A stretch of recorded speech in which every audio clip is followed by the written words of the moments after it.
क्या आपने कभी सोचा है कि नाग पंचमी का यह पर्व आखिर क्यों मनाया जाता है? क्यों इस दिन नागों की पूजा की जाती है और क्या है इसके पीछे छिपा प्राचीन रहस्य? ऐसा कहा जाता है कि नाग पंचमी की शुरुआत कोई साधारण घटना नहीं थी। ये पर्व जुड़ा है सीधे महाभारत काल से। वो काल जब धर्म और अधर्म की भीषण टक्कर हो रही थी, जब पाप की आग में एक पूरा वंश भस्म होने जा रहा था। उसी समय जन्मी एक ऐसी कथा जो आज भी हमारे जीवन को सर्प, भय, पाप और दुखों से मुक्त करने की शक्ति रखती है। स्वयं भगवान महादेव ने कहा है, जो भी व्यक्ति नागपंचमी के दिन इस पुण्य कथा का श्रवण करता है, उसके असंख्य दुखों का अंत होता है और उसके परिवार के किसी भी सदस्य को कभी सर्पदंश नहीं होता। यह कोई साधारण आशीर्वाद नहीं, ये उस दिव्य कथा की शक्ति है जो पीढ़ियों से चली आ रही है। तो आइए, मैं आपको लेकर चलता हूं उस कालखंड में। प्राचीन काल की बात है। महाभारत के युद्ध के बाद पांडव वंश में राजा परीक्षित हस्तिनापुर के सिंहासन पर विराजमान हुए। राजा परीक्षित महान धनुर्धर अर्जुन के पौत्र और अभिमन्यु के पुत्र थे। वे एक धर्मपरायण और प्रजावत्सल शासक थे। आगे चलकर उन्हीं राजा परीक्षित की कथा नागपंचमी पर्व की पौराणिक आधार बनी। एक दिन राजा परीक्षित आखेट के लिए वन में गए। दोपहर की गर्मी में प्यास से व्याकुल राजा को घूमते घूमते एक आश्रम दिखाई दिया। वहां तपस्वी ऋषि शमिक ध्यानमग्न होकर मौन साधना में लीन थे। राजा ने समीप जाकर विनम्रता से उन्हें प्रणाम किया और पानी की याचना की, पर ऋषि अपनी समाधि में इतने तल्लीन थे कि उन्होंने राजा की बात का कोई उत्तर नहीं दिया। परीक्षित ने कुछ देर प्रतीक्षा की और बार बार आग्रह किया, किंतु ऋषि शमिक ने आंखें नहीं खोली। यह देखकर राजा को लगा कि ऋषि उसका अनादर कर रहे हैं। लगातार उपेक्षित होने पर राजा परीक्षित को क्रोध आ गया। गुस्से में चारों ओर नजर घुमाते हुए उनकी दृष्टि एक मृत सर्प पर पड़ी। आवेश में आकर परीक्षित ने वो मरा हुआ सांप उठाया और अपमान स्वरूप ऋषि शमिक के कंधे पर डाल दिया। इसके बाद भी ऋषि ने कोई प्रतिक्रिया नहीं दी और पूर्ववत ध्यान में लीन रहे। राजा थोड़ी देर वहां रुके, फिर गुस्से में तमतमाए हुए महल लौट आए। जल्द ही उनका क्रोध शांत हुआ और उन्हें अपने किए पर पछतावा होने लगा। उसी आश्रम में एक शिष्य ने अपने गुरु शमिक के गले में मरा सर्प लटका देखा। यह दृश्य देखकर वो अत्यंत क्रोधित हो गया और पास ही दूसरे स्थान पर तपस्या कर रहे ऋषि शमिक के पुत्र श्रृंगी के पास दौड़ गया। शिष्य ने ऋषि पुत्र श्रृंगी को सारी घटना बताई। राजा परीक्षित ने आपके पिता के साथ ऐसा घोर अपमान किया है। श्रृंगी मुनि यह सुनते ही आग बबूला हो गए। युवा श्रृंगी स्वयं तपस्वी और तेजस्वी थे, पर स्वभाव से अत्यंत क्रोधी भी थे। अपने पिता का अपमान सुनकर उनका क्रोध 7वें आसमान पर जा पहुंचा। तिल मिलाकर उन्होंने हाथ में जल लेकर राजा परीक्षित को भयंकर श्राप दे डाला। श्रृंगी ने क्रुद्ध स्वर में घोषणा की, जिस दुष्ट राजा ने मेरे तपस्वी पिता का अनादर किया है, वो ठीक 7वें दिन तक्षक नाम के नाग द्वारा डसा जाएगा और उस नाग के विष से उसकी मृत्यु निश्चित है। कुछ समय बाद ऋषि शमिक अपने ध्यान से जागे। उनके गले में मृत सांप देखकर वे विषाद में डूब गए। आश्रम के शिष्य ने उन्हें सारी घटना और श्रृंगी द्वारा दिए गए श्राप के बारे में बताया। यह सुनकर ऋषि शमिक चिंतित हो उठे। उन्होंने व्यथित होकर पुत्र श्रृंगी से कहा, वत्स, क्रोध में आकर तुमने बहुत कठोर शाप दे दिया। राजा परीक्षित ने भूल अवश्य की, पर वे मूलतः धर्मात्मा राजा हैं। तुम्हारे श्राप से एक धर्मपरायण राजा का जीवन समाप्त हो जाएगा। ऋषि शमिक अपने पुत्र की इतनी तीव्र प्रतिक्रिया से दुखी थे, क्योंकि परीक्षित मूलतः बुरे राजा नहीं थे, किंतु अब श्राप तो दिया जा चुका था, उसे बदला नहीं जा सकता था। ऋषि शमिक ने तुरंत अपने एक शिष्य को राजदरबार भेजा ताकि राजा परीक्षित को इस श्राप की सूचना मिल सके। शिष्य ने महल पहुंचकर बताया कि 7 दिनों बाद महाराज को तक्षक नाग डसने वाला है। जब राजा परीक्षित को पता चला कि ऋषि पुत्र श्रृंगी ने उन्हें तक्षक नाग द्वारा मृत्यु का श्राप दे दिया है, तो वे स्तब्ध रह गए, मानो उनके पैरों तले जमीन निकल गई हो। क्षण भर में उनका क्रोध जाता रहा और हृदय पछतावे से भर गया। उन्हें महसूस हुआ कि क्रोध में आकर उन्होंने बहुत अनुचित कार्य कर डाला। अब उनके जीवन के केवल 7 दिन शेष थे।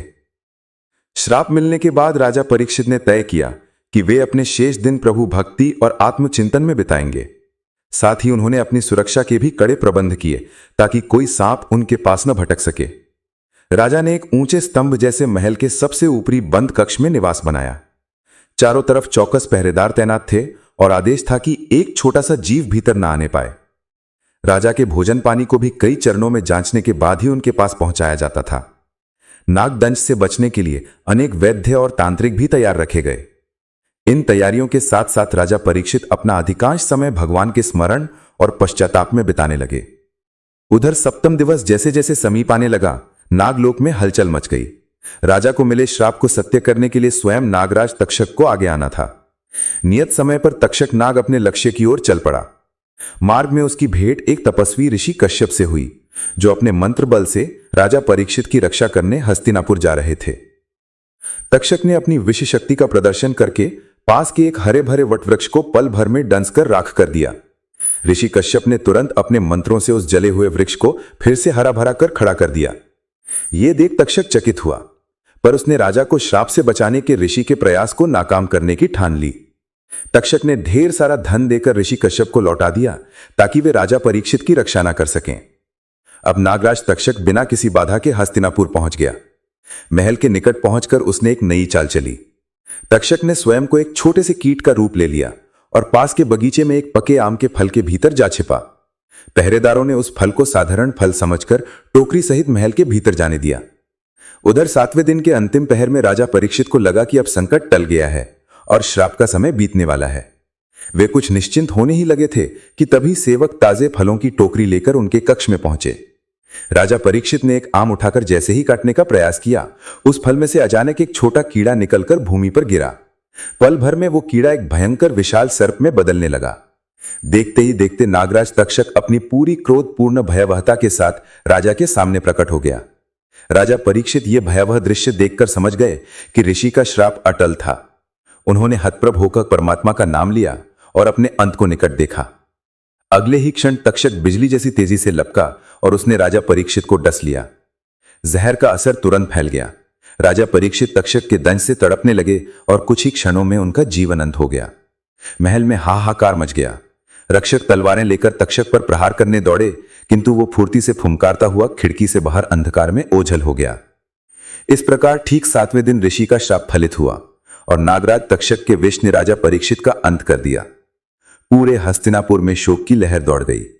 प्रजा अपने प्रिय राजा की ऐसी दुखद मृत्यु से स्तब्ध और भयभीत थी। राजा परीक्षित अपने पीछे एक पुत्र छोड़ गए थे, राजकुमार जन्मजय।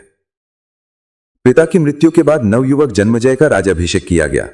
वे अपने पिता की दुखद मृत्यु से अंदर तक मर्माहत थे। अपने पिता की चिता के सामने ही उन्होंने क्रोध और शोक में प्रतिज्ञा ली, मैं नाग जाति का समूल नाश करके ही पिताजी का बदला पूरा करूंगा। उनकी आंखों में क्रोध के आंसू जल रहे थे। राजा बनते ही जन्मजय के मन में प्रतिशोध की ज्वाला धियकने लगी। राजदरबार में जन्मजय ने अपने गुरुओं और ब्राह्मण मंत्रियों से परामर्श किया कि नागों को समाप्त करने के लिए क्या किया जाए। तब अनुभवी पुरोहितों ने सुझाव दिया कि एक विशाल सर्प यज्ञ किया जाए, जिसमें मंत्र बल से सभी नाग बलपूर्वक अग्नि में खींचे चले आएंगे और भस्म हो जाएंगे। ये सुनकर राजा जन्मजय ने अपने पिता के हत्यारे नागों से बदला लेने के लिए तुरंत महायज्ञ के आयोजन का आदेश दे दिया। देश भर से श्रेष्ठ वेद पाठी ब्राह्मणों को इस यज्ञ में आमंत्रित किया गया। राजधानी के बाहर एक विराट यज्ञ मंडप बनाया गया, जिसके मध्य में एक बड़ा हवन कुंड स्थापित हुआ। उसमें प्रचंड अग्नि प्रज्वलित की गई। राजा जन्मजय स्वयं वेदी पर बैठे और आहुति देने लगे। चारों ओर वेद मंत्रों का उच्चारण गूंज उठा। मंत्रों की शक्ति से चमत्कारिक घटनाएं घटने लगीं। यज्ञ कुंड की आग में मानो अदृश्य चुंबकीय आकर्षण उत्पन्न हो गया। दूर जंगलों, बिलों और धरती के कोने कोने से सर्प उस अग्निकुंड की ओर खिंचकर उड़ने लगे। देखते ही देखते सैकड़ों नाग आकाश और भूमि दोनों मार्गों से हवन कुंड की लपटों में गिरते ही भस्म होते गए। यज्ञ की आग तेज से तेजतर होती गई और असंख्य सर्पों के जलने से उप तक काला धुआं आकाश में छा गया। नागों के जलने से उनकी दर्दनाक फुफकार और तड़प की चीख जैसी ध्वनियां यज्ञ स्थल पर गूंज उठीं, जिन्हें सुनकर वहां उपस्थित लोगों के रोंगटे खड़े हो गए। इस महायज्ञ से संपूर्ण नागवंश विनाश के कगार पर आ पहुंचा। अनगिनत छोटे बड़े सांप जलकर भस्म हो गए। राजा जन्मजय ये भयावह दृश्य देखकर भीतर ही भीतर संतोष अनुभव कर रहे थे कि उनके शत्रुओं का अंत हो रहा है। प्रतिशोध की अग्नि में उनका हृदय कठोर बना रहा और आहुति लगातार जारी रही। उधर इतने नागों के नष्ट हो जाने पर भी नागराज तक्षक अब तक यज्ञ कुंड में नहीं आया था। जैसे जैसे उसे अपनी जाति के सर्वनाश का आभास हुआ, तक्षक को अपने प्राणों का भय सताने लगा। अंततः स्वयं को बचाने के लिए वे देवताओं के राजा इंद्र की शरण लेने आ पहुंचा। तक्षक सीधा स्वर्गलोक में इंद्रदेव के महल में पहुंचा और पूरी विपत्ति कह सुनाई। इंद्रदेव पहले तो हैरान हुए कि मानवों के यज्ञ में ऐसी शक्ति कैसे, पर जल्द ही उन्होंने तक्षक को आश्वासन दिया और अपने सिंहासन के पाए से लिपटकर छिप जाने को कहा। भयभीत तक्षक इंद्र के सिंहासन से लिपटकर छाया में छिप गया। इंद्र ने घोषणा की, जब तक नागराज तक्षक मेरी शरण में है, कोई उसका बाल भी बांका नहीं कर सकता। मैं देखता हूं कौन सी शक्ति उसे यहां से खींच सकती है। इधर यज्ञशाला में आहुति लगातार जारी थी। तभी यज्ञ करवाने वाले ऋषियों में से एक ने राजा जन्मजय को सूचना दी, महाराज, यज्ञ में असंख्य नाग भस्म हो चुके हैं, किंतु नागराज तक्षक अब तक नहीं आया। यह सुनकर जन्मजय का क्रोध भड़क उठा। उन्होंने वेदी पर मंत्र पढ़ रहे ब्राह्मणों को आदेश दिया, अपनी पूरी शक्ति लगा दो। तक्षक चाहे जहां छिपा हो उसे इस हवन कुंड की आग में खींच लाओ। एक भी सांप जीवित नहीं बचना चाहिए। तब ब्राह्मणों ने और जोर से तपो मंत्रों का जाप शुरू कर दिया। उनके मंत्रों का प्रभाव बढ़ते ही स्वर्गलोक में इंद्रदेव का सिंहासन हिलने लगा। नागराज तक्षक जो उस पर लिपटा था सहित स्वयं इंद्रदेव उस अदृश्य बल द्वारा आसमान से नीचे यज्ञ अग्नि की ओर खींचे जाने लगे। इंद्र ने स्वयं को तक्षक समेत तेजी से नीचे गिरते पाया तो घबरा उठे। उन्होंने तक्षक को पकड़ा, लेकिन वे दोनों धीरे धीरे पृथ्वी की ओर खींचे चले जा रहे थे। वासुकी नागराज ने भी इंद्र सहित देवताओं से प्रार्थना की कि वे नागवंश की रक्षा करें। इधर समस्त देवता संकट में पड़ गए और इस महाविनाशक यज्ञ को रोकने का उपाय खोजने लगे। देवताओं ने विचार किया कि इस विनाशकारी यज्ञ को रोकने का उपाय केवल एक बुद्धिमान तपस्वी ही कर सकता है। उन्होंने युवा आस्तिक मुनि से विनती की कि वो पृथ्वी पर जाकर सर्प यज्ञ रुकवाएं। आस्तिक मुनि एक विवेकशील एवं तेजस्वी ब्राह्मण थे, जिनकी माता नागराज वासुकी की बहन एक नाग कन्या थीं और पिता एक तपस्वी ऋषि थे। इसलिए आस्तिक मुनि नागों पर आने वाले संकट अब भानतन था और राजा को समझाने के लिए आवश्यक ज्ञान व विनम्रता भी। आस्तिक मुनि देवताओं का आग्रह स्वीकार कर यज्ञ मंडप के द्वार पर आ पहुंचे।